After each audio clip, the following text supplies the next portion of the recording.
Good morning and welcome to the Core Connection. I'm Mira Rubin here with you on Enlightened World Network. And today's topic is context. And what we're going to talk about is how context shapes our experience and how we can utilize context as a tool to redirect, redefine, expand, grow, all kinds of things like that. We often use context to limit ourselves, but we're going to look at the other side of this whole picture here. So before we get started, let's take a minute or two to get present. Let's take a deep breath in through your nose and hold it. And imagine clean, crisp oxygen flooding into your lungs, flowing into your bloodstream, nourishing all your cells, all your organs, bringing vital life energy to your body and being. And as you exhale any tension, stress, negativity, fatigue. And now let's take another deep breath in through your nose and hold it. This time, imagine brilliant, bright light lighting you up from the inside out, illuminating, electrifying, and energizing all your cells, your molecules, your electrons, creating a brilliant beam of light from your heart out into the world. And as you exhale any remaining tension, stress, negativity, fatigue. And now let's press our palms together. Vigorously rub those hands together. Feel all that friction, the temperature, the pressure, all those sensations, the tickling and tingling when you stop. And allow all those sensations to bring you present right here, right now, into this remarkable physical form that enables you to experience life. Welcome, welcome, welcome. Good morning. It's so good to be here with you this morning. So we're talking about context. And I've been taking a course called the Regenerative Practitioner Series from an organization called Regenesis. And it's very, very, very much about re-educating context. And what I mean by that is when we look at a project and we want to create. Good morning, Rosalind. Welcome. So good to have you here with us this morning. We are talking about context. So I'm taking this course, and in order for it's from good morning, Jenny. Wonderful to have you here with us this morning, sweetheart. So let's talk about context, and I'm just going to give an example. This Regenerative Practitioner Series is or training is about creating regenerative projects. And it's been a total re-education for me because good morning, Gia, welcome. It's great to have you here. We're talking about context. So I'm talking about this course that I'm taking from an organization called Regenesis. It's the Regenerative Practitioner Series. It is very much about context. So Jenny, you ask a really good question. Is that perception? Is context defined by perception? And I'm going to switch that around. Is perception defined by context? So I'm going to address that. And hopefully I'll be able to give you an example of how different context can shape something. So I have a small cohort in this course that we're working on creating a regenerative approach to a project that a friend of mine has, where they have a wonderful, beautiful retreat center in Tamaqua, Pennsylvania. And it's called Stonehenge. If you want to check it out, you could go to stonehengegardens, I think .com, it might be .org. But anyway, and it's very much oriented toward permaculture and a retreat center and a healing arts center and an art center, etc. Anyway, it is in the context. It was its own or is its own thing. And so when the idea of regeneration is that we look at 3 levels of context. And interestingly, which was a mind-bending experience for me, we were instructed to be looking at what's called the proximate whole, meaning the surrounding environment, rather than looking first at the project. Look at the surrounding environment and what it's being called to be or produce or whatever. So in the context that it currently exists, this project is kind of a little bubble, a little mecca in the midst of coal country, an area that saw its heyday when coal was a big thing, and now it's a really depressed area, and its landscape is very deeply scarred by the coal industry's machinations. And anyway, so Jenny says, could you please define what context means? So I'm going to try and do that with an example, Jenny, and then we can go more deeply into it, but I really appreciate your asking. So context is sort of the container through which we interpret things. And that's a really loose conversation or a loose definition, but here, hopefully this example will help.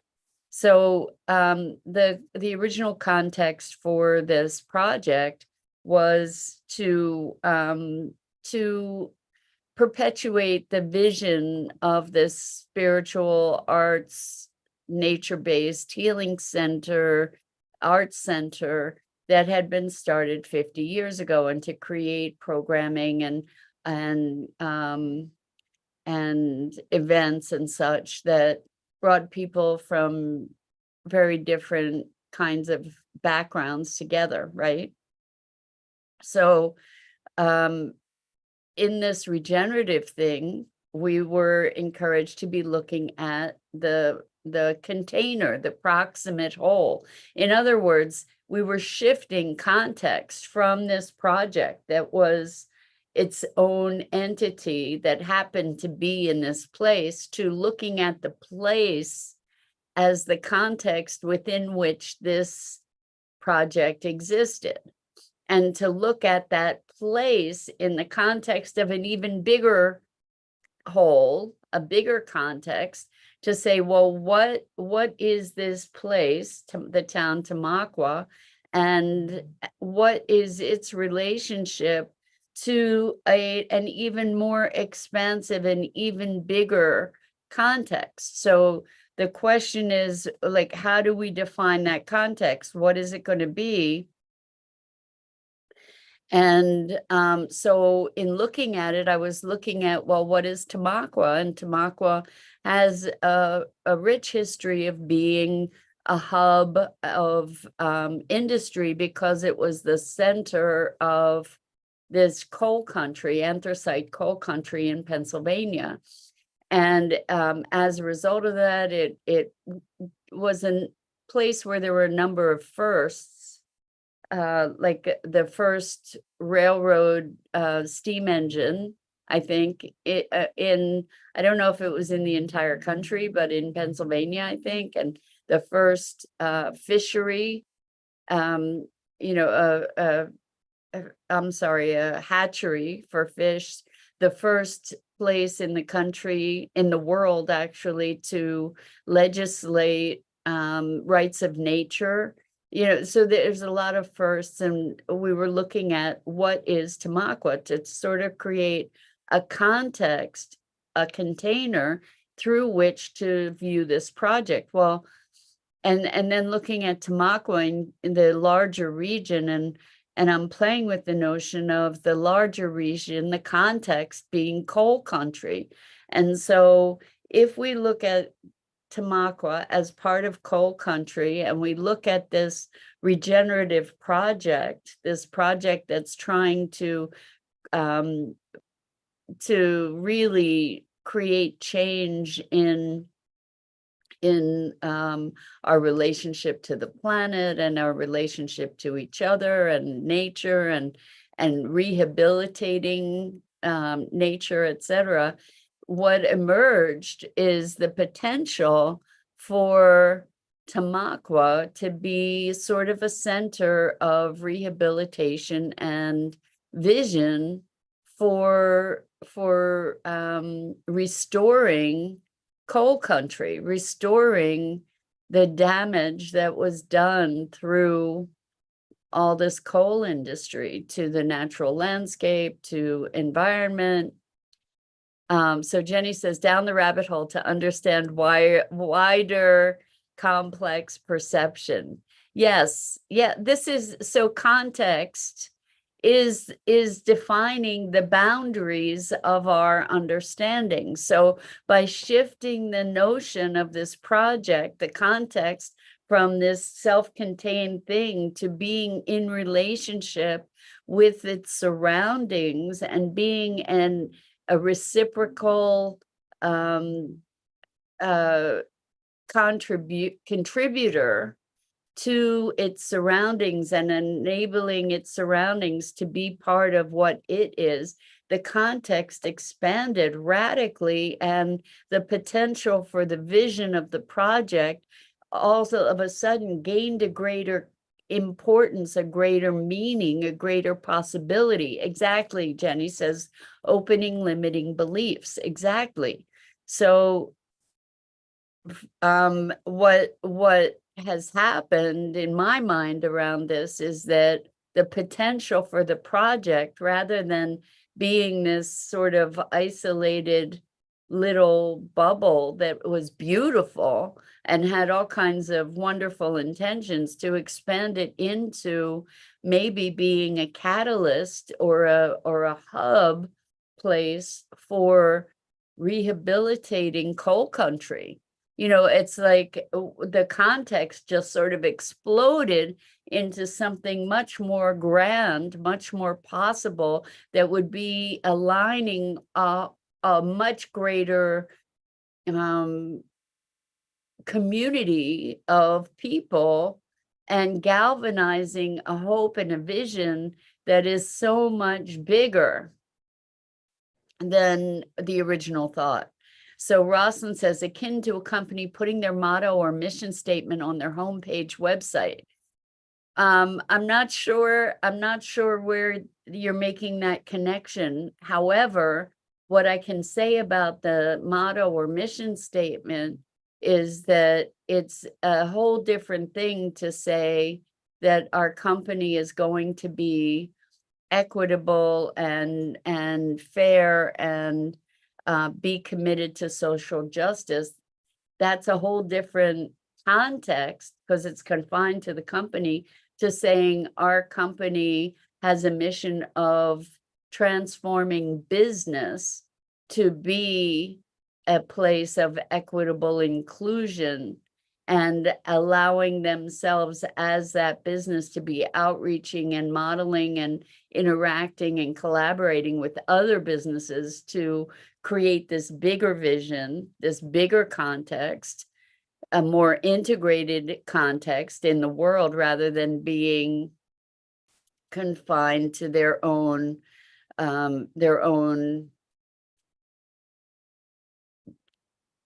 entity. So Rosalind says, context being a conceptual model. Exactly, exactly. Okay. So context is a conceptual model. That's a great place to start. And so now we'll circle back around, Jenny, to be looking at how we can use this idea of context to shape our own experience and to potentially broaden our own horizons. So when we can take it into something as simple as, let's say, feeding our child before going to school, you know, putting breakfast on the table. When we're engaged in the action of putting breakfast on the table, we're engaged in the doingness of it, right? We're concerned about getting all the food ready, setting the place, making sure the kid is sitting there and eating, you know, putting the food on the table. actually is one context. Then when we recognize a greater context of why are we putting food on the table, we're wanting to create nourishment and support and nurturance for the people that we are providing that food to, then that creates a different context. Because if it were just putting food on the table, we might be rushing, getting the food on the table, slopping the food down, and then we're done. Versus creating nourishment and nurturance, there's going to be a whole different attitude about preparing that food, about serving that food, about presencing ourselves to the person that is there to consume that food. It will shift our way of being in the context of relationship, right? So we have a different level, a higher level of relatedness and relationship when we recognize that the context is nourishment and vitality and creating life. Then we realize it's not just about getting the food on the table, but that there's a quality of being that we bring to the circumstance that is different, that is of a higher order than if we were just getting the food on the table. Does that make sense? So we're creating a context is also a container for meaning and for our behavior.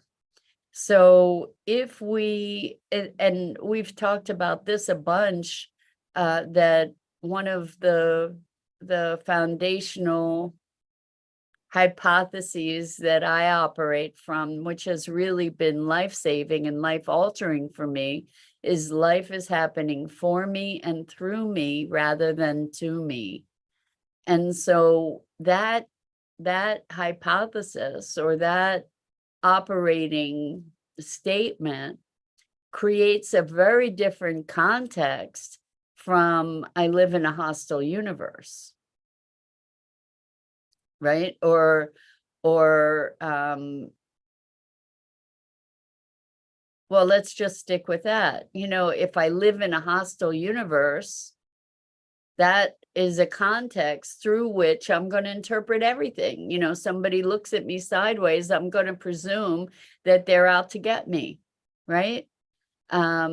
If I am living from a place of life is happening for me and through me, maybe I might see somebody looking at me sideways as an opportunity to smile at them and elevate them. It's a very different context that's going to shape my experience and shape my beingness, and thereby shape my actions, shape my behaviors, shape my interactions. So Jenny says, I think that in outer space is constantly expanding, discovering other livable Earth planets outside the solar system and opening possibility that other life forms exist. Well, you know what? I love it. We'll use that as an analogy. So when we recognize that it's an expansive universe, if we look at an expansive, unbounded universe, then it makes total sense that other life forms exist. Because if it's unbounded, then that leaves the place for all possibilities, right? So of course other life forms would exist. It's just a given. It's just a given in that context, right? And we may not have discovered them, or we may not have been able to recognize them. Then we get to look at, well, what's the definition of life? Right? What's the context within which we're looking for life? So really, everything is defined by context. And we have the capacity to redefine our contexts And in that redefinition, to create a greater expansiveness of being, of our essential expression, right? Like if my context for how life is that I am ineffectual and powerless, then I'm not going to try to impact my environment. I'm not going to take action in the face of change that I want to see happen, right? If I believe that everybody makes a difference and that my voice matters, I'm going to be more likely to speak up or to find places where I can take action. If I believe that that I get to be the change I want to see, if I believe that being the change I want to see makes a difference, that's a context, then I'm going to step up and act very differently from if I believe that there's nothing I can do about anything anyway. You get it? So context. In our families, let's say we might have a dysfunctional family. We could see ourselves as a victim of it, or the context could be, I'm a vehicle for healing this family. And so also on the dark side of that notion is healer people tend to martyr themselves in certain ways because they believe that they're the one that can heal things. I encounter lots of folks who believe, like saving the world is my responsibility. And I believe that saving the world is my responsibility, but it's not my responsibility alone. And so, when we recognize that there is if we create a context of a union of many disparate spirits that have an intention toward creating a better life, then we can participate in that without bearing the entire burden, right? So Jenny says, I agree, treat yourself like you matter and people will treat you the way you treat yourself. Exactly. We teach people how to interact with us. We create a context in which people relate with us, right? And our interpretations can flow from that context, and we can create that context. So Rosalind says, what were the 3 ways to look at context? Oh, I didn't know that there were 3 ways to look at context, but I love it. Emergent property. So there's there's a context that we can sense as we sense into something. Relationship or conditions that have effect, etc.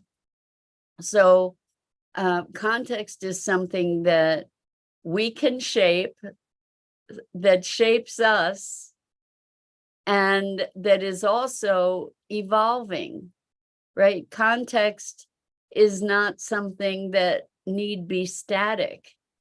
It can be alive and changing as situations and circumstances and perceptions and intentions change. So, for instance, if we have a job as a teacher,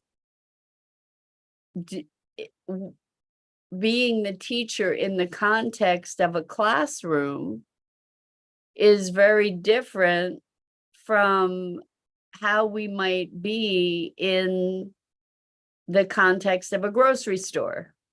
Like, again, are we still a teacher in a grocery store?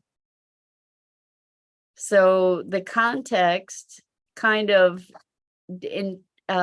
influences our beingness. Maybe if we're a stand-up comic, we're not a stand-up comic all the time. We're a stand-up comic when we're up on stage, and the beingness of the stand-up comic aspect of ourselves is context defined. It's not going to be the same beingness that we have if we're at a funeral, right?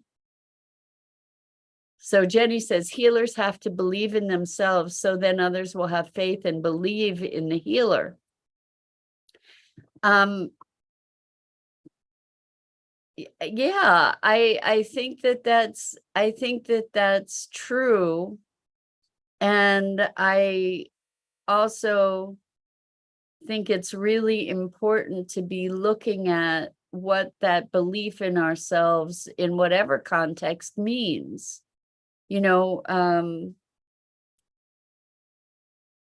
Depending on if we're moving from ego or we're moving from service, there's a very big difference in that, and it's worthy of a longer conversation for sure, Jenny. But I agree that if I presence myself with the confidence and the clarity and the certainty as a healer, then that in itself has power, has healing power, for sure.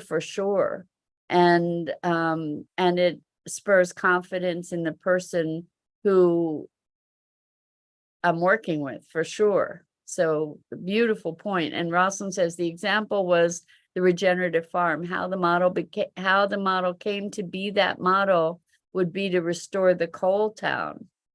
It's interesting, right? Because this was an agricultural area, and it's not just regenerative farming, but a regenerative project. So a regenerative project goes into not just being isolated, because that's not regenerative, but being connected to bigger wholes. And there's a reciprocity between these different levels of existing that feed each other, and then become like a life-affirming cycle that supports itself. So Jenny says, I agree with you on service versus ego around the healer and the confidence that a healer brings to service, for sure.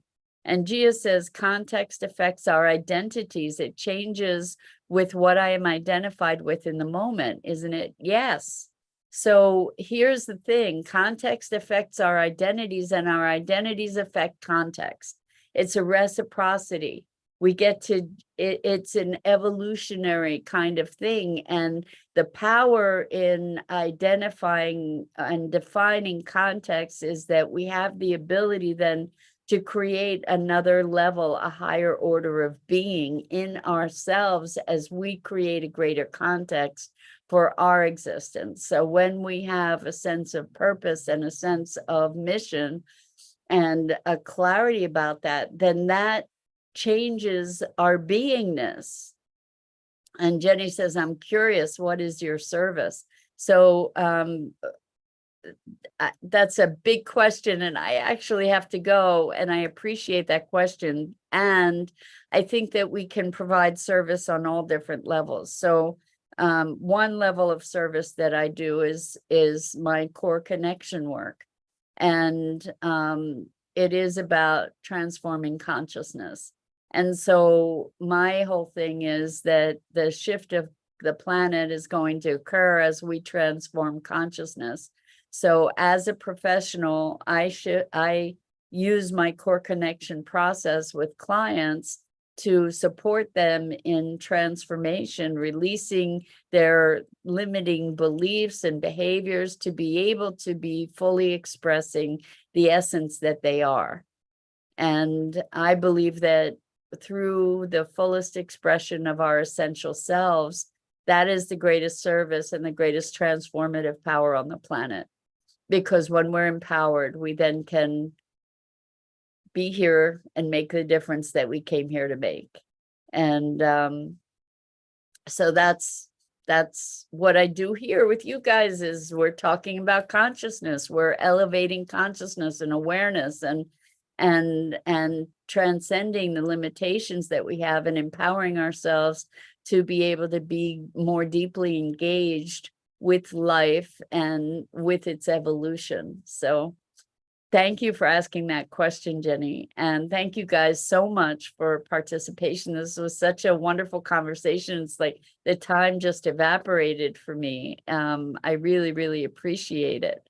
Jenny, thank you. Jenny says you're doing a great service for this group. Thank you. I appreciate that. And I want you to know that you are serving me as well. Like this is enriching me on all levels as well. And I'm deeply grateful for it. And with that, I'm going to wrap it for this morning. I'm Mira Rubin. This is the Core Connection. And I go live here each weekday morning on the Enlightened World Network Facebook page and YouTube channel. And I invite you to check out the other awesome programming from Enlightened World Network, Enlightened World Living, EWN One with the Earth. Gia says, thank you, Mira Rubin. I love this time, as do I, Gia. Thank you so much for being part of it. And until next time, guys, so much love to you. And I hope to see you again here.